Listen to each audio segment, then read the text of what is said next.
बच्चों कल हमने एक्सरसाइज में डिटर्मिनेंट निकालना स्टार्ट किया था। डिटर्मिनेंट के बारे में बताया था कि कैसे हम डिटर्मिनेंट फाइंड करते हैं, और उसमें हमने 2x2 की मैट्रिक्स का तो डिटर्मिनेंट निकाल लिया था, बट 3x3 की मैट्रिक्स का डिटर्मिनेंट नहीं निकाला था। और एक चीज ये भी डिस्कस की थी कि सिंगुलर मैट्रिक्स क्या होती है और नॉन सिंगुलर मैट्रिक्स क्या होती है। सिंगुलर मैट्रिक्स वो होती है जिसमें determinant of A is equal to 0 रहे, और नॉन सिंगुलर क्या होता है जिसमें determinant of A is not equal to 0 रहे। ठीक है, तो आज हम पहले 3x3 की मैट्रिक्स का डिटर्मिनेंट कैसे सोल्व करते हैं उसके बारे में डिस्कस करेंगे, और फिर एक नई चीज है उसको हम बोलते हैं माइनर एंड कोफैक्टर, कि किसी मैट्रिक्स के माइनर कैसे निकालते हैं, कोफैक्टर कैसे निकालते हैं, और कुछ क्वेश्चंस करेंगे। ठीक है, तो सपोज हमारे पास ये एक मैट्रिक्स है, इसका हमने डिटर्मिनेंट निकालना है। तो डिटर्मिनेंट निकालने के लिए हम पहले ये साइन समझ लेते हैं। ये एक मैट्रिक्स बनानी है हमने 3x3 की, जिसमें पहला साइन प्लस का, फिर माइनस प्लस, फिर minus plus minus plus minus plus, इसको हम फॉलो करेंगे और हम इसका डिटर्मिनेंट फाइंड आउट कर देंगे। देखो, तो इसको हम किससे एक्सपेंड कर रहे हैं, R1 से। दिस इज द R1, ये R2 है, ये R3 है। तो हम R1 से भी एक्सपेंड कर सकते हैं, R2 से भी कर सकते हैं, R3 से भी कर सकते हैं, C1 से भी कर सकते हैं, C2 से भी कर सकते हैं, और C3 से भी कर सकते हैं। और तीनों से जो मतलब कि जो भी मेथड हम यूज करेंगे, जिससे भी एक्सपेंड करेंगे, आंसर हमारा सेम आएगा। तो सबसे पहले हमने एक्सपेंडिंग की है इसकी R1 से। तो देखो, पहले तो जो ये वाला एलिमेंट है ना, ये लिख लेना है, और उसके आगे साइन प्लस लगेगा। ठीक है, फिर ये रो पूरी है ना, जिस रो में ये एलिमेंट है और जिस कॉलम में एलिमेंट है, उनको छोड़ देना है। ये रो और ये कॉलम हमने छोड़ दिया, ये 4 एलिमेंट बच गए, 3 4 6 8, ये वैल्यू लिख ली 3 4 6 8। फिर हमने ये माइनस का साइन लिखना है आगे, फिर हम इस पे आ जाएंगे 4 पे, क्योंकि हम R1 से एक्सपेंड कर रहे हैं। तो ये कॉलम का कोई एलिमेंट, इस रो का कोई एलिमेंट नहीं आएगा, और इस कॉलम का कोई एलिमेंट नहीं आएगा। क्या बच गया, 2 4 एंड 4 8, ये लिख लिया। फिर ये वाला साइन लिख लिया +5। ठीक है, ये वाला, ये साइन तो प्लस का हो गया, 5 एलिमेंट ये वाला हो गया। अब जिस रो में है ना ये, और जिस कॉलम में है, उसका कोई भी एलिमेंट नहीं लिखेंगे, बाकी के 4 एलिमेंट जो बच गए वो लिख लिए हमने, 2 3 और 4 6। यही इतना ही काम करना होता है डिटर्मिनेंट निकालने में। ठीक है, तो इसके अंदर हम क्या करेंगे, अब हम इसको डिटर्मिनेंट को सोल्व कर लेते हैं। जैसे 3, ये यहाँ पे ये ध्यान रखना, जो ये हमने वैल्यू लिखी है ना, ये इसको हमने डिटर्मिनेंट के अंदर लिखा है, और हमेशा इसके अंदर ही लिखना है। 3 इंटू 8, जैसे हमने कल डिटर्मिनेंट सोल्व करा था, 3 into 8 24, 6 into 4 24, 4 into 2 16, 4 into 4 16, 6 into 2 12। Minus का साइन डिटर्मिनेंट को सोल्व करने के लिए हम लगाते हैं, 4 इंटू 3 -12। इसको कंप्लीट को सोल्व करा तो हमारी वैल्यू क्या आ गई, 0। ठीक है, तो ऐसे हम 3x3 मैट्रिक्स का डिटर्मिनेंट फाइंड करते हैं। इसमें चाहे हमने इसको R1 से एक्सपेंड किया है, अगर हम इसको R2 से एक्सपेंड करते तो ये वाले साइन फॉलो करते हम, और R3 से करते तो ये वाले करते, अगर C1 से करते तो ये वाले साइन फॉलो करते, और इधर से C2 से करते तो ये। तो इस तरह से हम वो साइन यहाँ पे अप्लाई करते, जो यहाँ पे हमने प्लस माइनस प्लस अप्लाई किया है, तो ये R1 वाला अप्लाई किया है। ठीक है, तो ये तो था डिटर्मिनेंट कैसे निकालते हैं 3x3 मैट्रिक्स का। अब बात आती है माइनर की। माइनर, ये कोई मैट्रिक्स है, इसके हमने माइनर भी निकालने हैं और कोफैक्टर भी निकालने हैं। जो माइनर को रिप्रेजेंट करते हैं वो करते हैं M11 से। ठीक है, M11 मीन्स ये पहला फर्स्ट रो फर्स्ट कॉलम, ये 4 एलिमेंट बच गए ना, ये 4 एलिमेंट लिख दिए। M12 पहली रो सेकंड कॉलम, ये बाकी के जो 4 एलिमेंट बच गए ये लिख दिए। M13 first row third column, ये 4 एलिमेंट जो हमारे बच गए वो लिख दिए, और इनका डिटर्मिनेंट सोल्व करते चले गए ऐसे। ठीक है, तो ये हमारे माइनर आते जा रहे हैं। तो इसके अंदर टोटल 9 एलिमेंट है, तो 9 ही माइनर हमारे बनेंगे। ठीक है, तो फिर मैंने आगे M21 निकाला है, M22 निकाला है, M23 निकाला है, M31 निकाला है।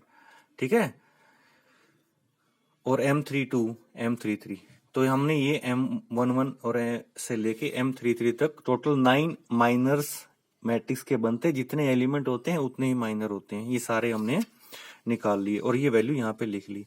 अब बात आती है कोफैक्टर्स क्या होते हैं। कोफैक्टर्स को हम रिप्रेजेंट करते हैं कैपिटल A11 से। कैसे फाइंड करते हैं, cofactor of A11 equal to -1 की जो पावर है ना, जो ये 1 और 1 है, इन दोनों को ऐड कर देंगे, 1 + 1, और इनटू में m11, इनटू में माइनर आएगा तो -1 की पावर तो 2, तो 1 ही आ जाएगा ये तो, और इनटू में ये क्या आ जाएगा, m11 की वैल्यू यहाँ से क्या है 5, ये वाली वैल्यू इसके मल्टीप्लाई में हो जाएगी। a12 cofactor of a12 equal to में -1 की पावर 1 + 2, 1 + 2 इनटू में m12, ठीक है, m12 माइनर की वैल्यू -1 की पावर 3 है तो -1 ही आएगा, और ये क्या हो जाएगा, इससे मल्टीप्लाई होने के बाद 46 आ जाएगा।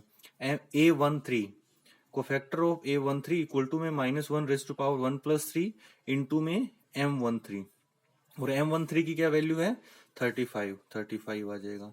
-1 की पावर 4 करेंगे तो 1 आएगा, तो ये वापस क्या आ गया 35 आ गया।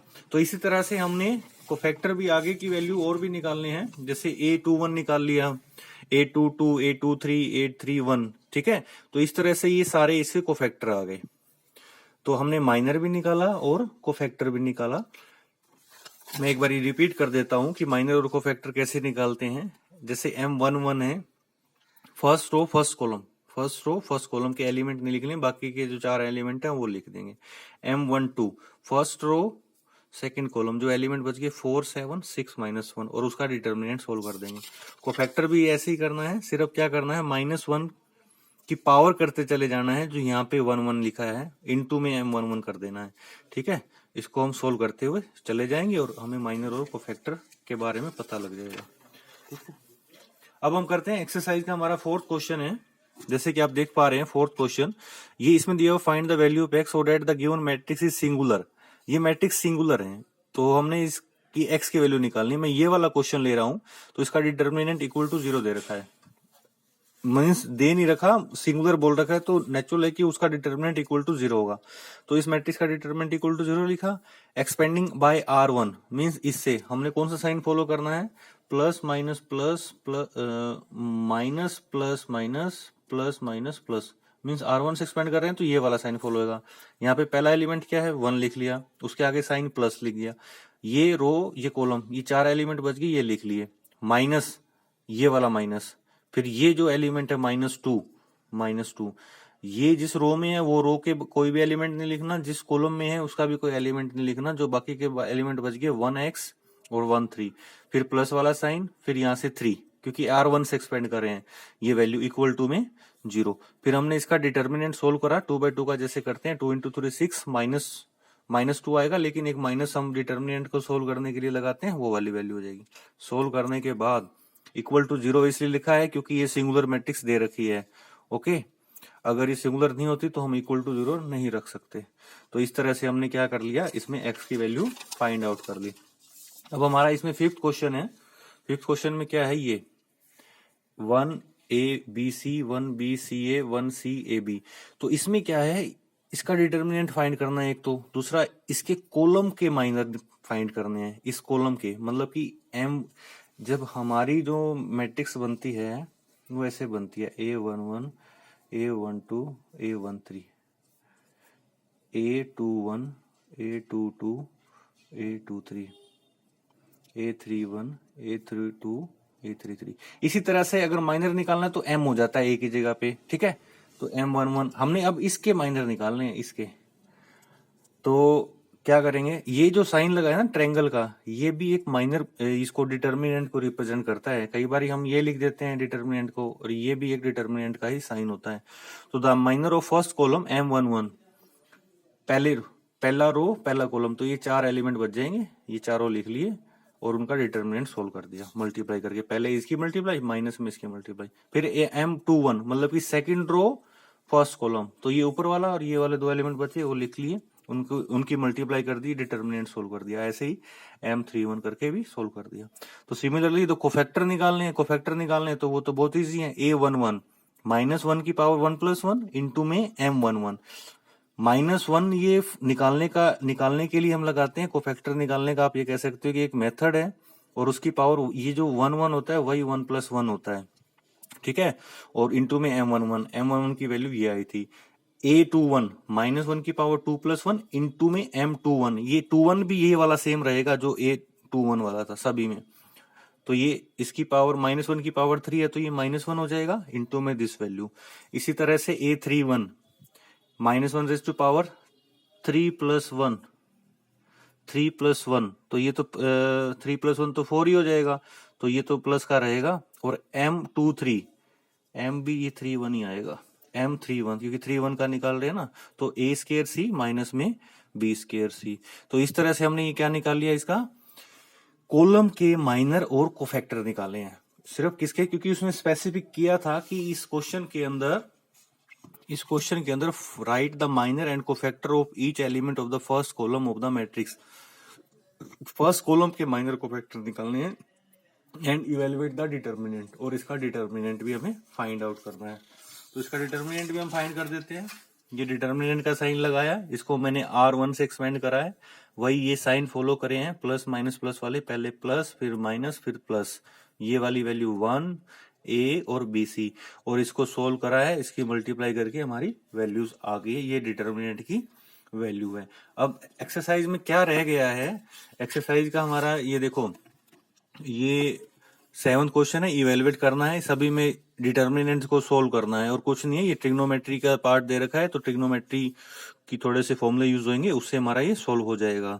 इसमें देखो क्या करना है, prove that determinant is independent of theta, means जो इसकी डिटर्मिनेंट की वैल्यू आएगी उसमें थीटा नहीं रहना चाहिए, कोई ना कोई आइडेंटिटी बन के ये सोल्व हो जाएगा।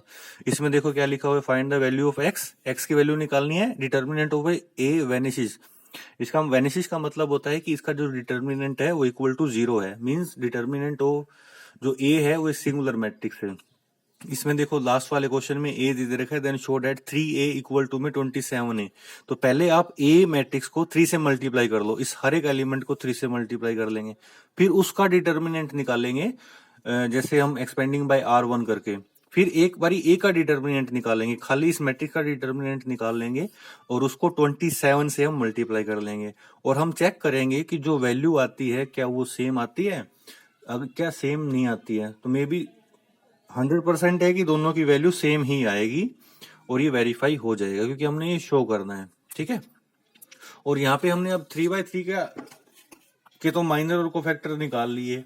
अगर सपोज हमने 2/2 वाली मैट्रिक्स के माइनर कोफैक्टर निकालने हो तो क्या करेंगे, 2/2 सपोज हमारी ये मैट्रिक्स यहाँ तक है, ये मैट्रिक्स है, तो इसका 2/2 वाली मैट्रिक्स का सपोज मैं यहाँ पे क्वेश्चन और कर देता हूँ। ये हमारी कोई एक मैट्रिक्स है 2 3 4 5 मैट्रिक्स है, तो इसके M11 निकालना है। तो M11 इसका क्या होता है, इसके अपोजिट वाला होता है 5। M12 निकालना है, इसके सामने वाला क्या हो जाएगा 3। M21 निकालना है, तो 21 एलिमेंट कौन सा होगा, सेकंड रो फर्स्ट कॉलम ये वाला होगा ना, तो इसके सामने वाला क्या है 4। और M22 निकाल 22 मींस M22 ये वाला एलिमेंट है, इसके सामने वाला एलिमेंट क्या है, अपोजिट एलिमेंट 2, तो ये हमारे इसके हो गए माइनर। कोफैक्टर वाला केस जो रहेगा वो सेम रहेगा, कोफैक्टर A11, तो क्या होगा -1 की पावर 1 + 1 इंटू में M11, तो ये तो 1 आ जाएगा, और M11 की वैल्यू क्या है 5। A12 -1 की पावर 1 + 2 1 2, तो -1 की पावर 3, तो -1 रह जाएगा, और M12 कितना हो जाएगा 3, तो ऐसे -3। तो ऐसे हम वैल्यू दूसरी भी और 2 वैल्यू और निकाल लेंगे, क्योंकि जितने उसके इसके अंदर 4 एलिमेंट है ना 1 2 3 4, 4 ही माइनर होंगे और 4 ही कोफैक्टर होंगे। ठीक है, तो ये एक्सरसाइज में इतना ही था। अब नेक्स्ट क्लास में हम नेक्स्ट एक्सरसाइज करेंगे। अगर इसमें किसी को कोई भी डाउट हो तो आप मेरे से पूछ सकते हो।